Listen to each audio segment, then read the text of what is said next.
ಹರೇ ಕೃಷ್ಣ. ಎಲ್ಲರಿಗೂ ನಮಸ್ತೆ. ಆಹಾರ ಸುಧಾಗೆ ಸ್ವಾಗತ. ಇವತ್ತು ನಾನು ಸ್ವೀಟ್ ಕಾರ್ನ್ ಪಕೋಡ ಮಾಡೋದು ಯಾವ ರೀತಿ ಅಂತ ತೋರಿಸ್ತಾ ಇದ್ದೀನಿ. ಟೀ ಟೈಮಲ್ಲಿ ಟೀ ಜೊತೆ ಒಳ್ಳೆ ಕಾಂಬಿನೇಷನ್ ಅಂತಲೇ ಹೇಳ್ಬೋದು. ಬಿಸಿ ಬಿಸಿ ಪಕೋಡ ಜೊತೆ ಟೀ ಕುಡಿತಾ ಇದ್ದರೆ ವಾಹ್, ಸೂಪರ್ ಆಗಿರುತ್ತೆ. ಸೊ ಯಾವ ರೀತಿ ಮಾಡೋದು ಅಂತ ನೋಡ್ಕೊಂಬರೋಣ. ಇಲ್ಲಿ ನಾನು ಸ್ವೀಟ್ ಕಾರ್ನ್, ಫ್ರೆಶ್ ಆಗಿರೋ ಸ್ವೀಟ್ ಕಾರ್ನ ತೊಗೊಂಡಿದ್ದೀನಿ. ಈ ರೀತಿ ಸಿಪ್ಪೆ ಎಲ್ಲ ತೆಗೆದ್ಬಿಟ್ಟು ಎಲ್ಲ ನೀಟಾಗಿ ಕ್ಲೀನ್ ಮಾಡಿ ತಗೋಬೇಕು. ಕ್ಲೀನ್ ಮಾಡಿದ್ದೆಲ್ಲ ಆದಮೇಲೆ ಈ ರೀತಿ ಪೀಸ್ ಮಾಡಿಬಿಟ್ಟು ತೊಗೊಂಡ್ರೆ ಕಟ್ ಮಾಡೋದಕ್ಕೆ ಈಸಿ ಆಗುತ್ತೆ. ಸೊ ನೋಡಿ, ಈ ರೀತಿ ಸೈಡಲ್ಲಿ ಮಾತ್ರ ಕಟ್ ಮಾಡ್ಕೊತಾ ಬರಬೇಕು.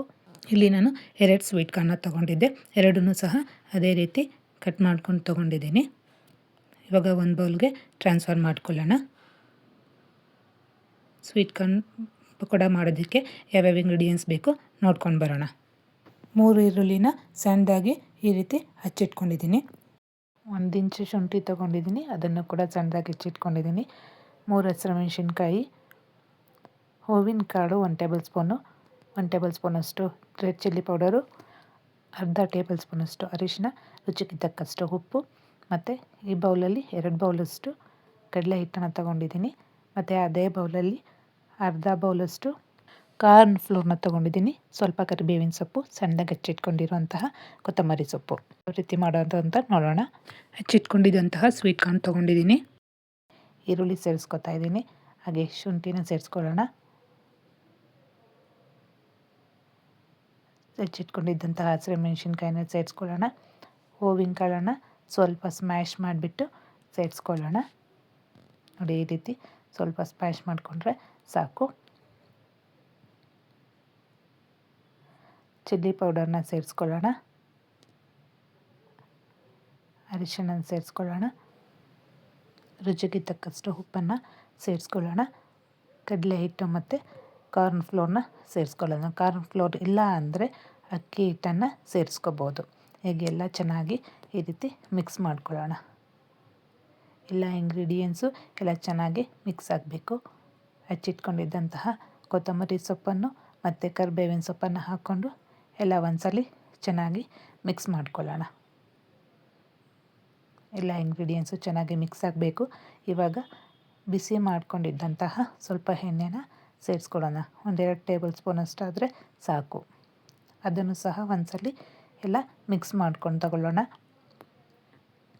ಇವಾಗ ನಾವು ನೀರು ಜಾಸ್ತಿ ಹಾಕೋದು ಬೇಡ, ಸ್ವಲ್ಪನೇ ನೀರು ಹಾಕ್ಕೊಂಡು ಮಿಕ್ಸ್ ಮಾಡ್ಕೊಳ್ಳೋಣ. ನೋಡಿ, ಈ ರೀತಿ ಎಲ್ಲ ನೀಟಾಗಿ ಮಿಕ್ಸ್ ಮಾಡ್ಕೋಬೇಕು. ಜಾಸ್ತಿ ನೀರು ಹಾಕಿದ್ರೆ ಅದು ಕನ್ಸಿಸ್ಟೆನ್ಸಿ ಸರಿ ಬರೋದಿಲ್ಲ. ಹಾಗಾಗಿ ಸ್ವಲ್ಪನೇ ಹಾಕೋತಾ ಮಿಕ್ಸ್ ಮಾಡ್ಕೊಂಡು ಬಂದರೆ ನಮಗೆ ಕನ್ಸಿಸ್ಟೆನ್ಸಿ ಚೆನ್ನಾಗಿ ಬರುತ್ತೆ. ನೋಡಿ, ಈ ರೀತಿ ಈ ಕನ್ಸಿಸ್ಟೆನ್ಸಿಲಿದ್ದರೆ ಸಾಕಾಗುತ್ತೆ. ಈಗ ಇದೆಲ್ಲ ರೆಡಿ ಆಗಿದೆ. ಈಗ ಒಂದು ಕಡಾಯಿ ಇಟ್ಕೊಂಡು ಅದಕ್ಕೆ ಎಣ್ಣೆನ ಸೇರಿಸ್ಕೊಳ್ಳೋಣ. ಎಣ್ಣೆ ಬಿಸಿಯಾಗೋದಕ್ಕೆ ಬಿಡೋಣ. ಇವಾಗ ಎಣ್ಣೆ ಬಿಸಿಯಾಗಿದೆ. ನೋಡಿ, ಈ ರೀತಿ ಸ್ಮಾಲ್ ಬಾಲ್ಸ್ ಥರ ಮಾಡಿಬಿಟ್ಟು ಹಾಕ್ಕೊಳ್ತಾ ಬರೋಣ. ಎಣ್ಣೆ ತುಂಬ ಕಾದಿರುತ್ತಲ್ಲ, ಸೊ ಲೋ ಫ್ಲೇಮಲ್ಲಿ ಇಟ್ಬಿಟ್ಟು ನಾವು ಹಾಕ್ಕೋಬೇಕು. ಆವಾಗ ಸರಿ ಹೋಗುತ್ತೆ. ಇಲ್ಲ ಅಂದರೆ ಮೇಲ್ಗಡೆ ಕಲರ್ ಚೇಂಜ್ ಆಗುತ್ತಷ್ಟೇ, ಒಳಗಡೆ ನೀಟಾಗಿ ಬೆಂದಿರಲ್ಲ. ಅದಕ್ಕೆ ಹಾಕ್ಕೋಬೇಕಾದ್ರೆ ಲೋ ಫ್ಲೇಮಲ್ಲಿ ಇಡಬೇಕು.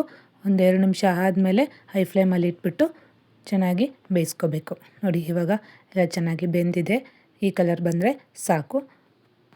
ಬೇರೆ ಬೌಲ್ಗೆ ಟಿಶ್ಯೂ ಪೇಪರ್ನ ಹಾಕಿಬಿಟ್ಟು ಅದಕ್ಕೆ ಟ್ರಾನ್ಸ್ಫರ್ ಮಾಡ್ಕೊಳ್ಳೋಣ. ಟಿಶ್ಯೂ ಪೇಪರ್ ಏನಕ್ಕೆ ಹಾಕ್ತೀವಿ ಅಂದರೆ ಎಣ್ಣೆ ಜಾಸ್ತಿ ಏನಾದರೂ ಇದ್ದರೆ ಟಿಶ್ಯೂ ಪೇಪರಲ್ಲಿ ಹೀರ್ಕೊಳ್ಳುತ್ತೆ. ಉಳಿದಿರೋದನ್ನು ಸಹ ಗ್ಯಾಸ್ನ ಲೋ ಫ್ಲೇಮಲ್ಲಿ ಇಟ್ಬಿಟ್ಟು ಹಾಕ್ಕೊಳ್ಳೋಣ. ಅದನ್ನು ಸಹ ಚೆನ್ನಾಗಿ ಫ್ರೈ ಮಾಡ್ಕೊಳ್ಳೋಣ. ನೋಡಿ, ಎಲ್ಲ ಫ್ರೈ ಆಗಿದೆ. ಇದನ್ನು ಸಹ ಬೌಲಿಗೆ ಟ್ರಾನ್ಸ್ಫರ್ ಮಾಡ್ಕೊಳ್ಳೋಣ. ಈಗ ಎಣ್ಣೆ ಬಿಸಿ ಇರುತ್ತಲ್ವ, ಅದಕ್ಕೇ ಸ್ವಲ್ಪ ಕರಿಬೇವಿನ ಸೊಪ್ಪನ್ನು ಹಾಕಿಬಿಟ್ಟು ಫ್ರೈ ಮಾಡ್ಕೊಳ್ಳೋಣ. ಒಂದೇ ಸಲ ಹಾಕೋಕ್ಕೆ ಹೋಗಬೇಡಿ.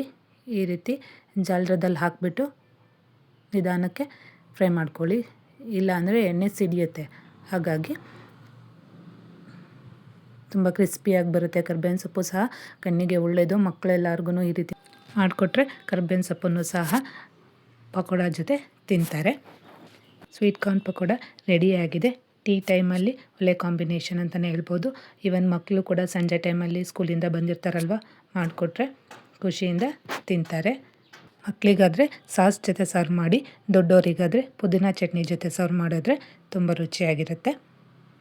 ಈ ರೆಸಿಪಿ ನಿಮಗಿಷ್ಟ ಆಗಿದ್ದರೆ ಲೈಕ್ ಮಾಡಿ, ಕಮೆಂಟ್ ಮಾಡಿ, ಶೇರ್ ಮಾಡಿ ಮತ್ತು ಸಬ್ಸ್ಕ್ರೈಬ್ ಮಾಡ್ಕೊಳ್ಳಿ. ಧನ್ಯವಾದಗಳು.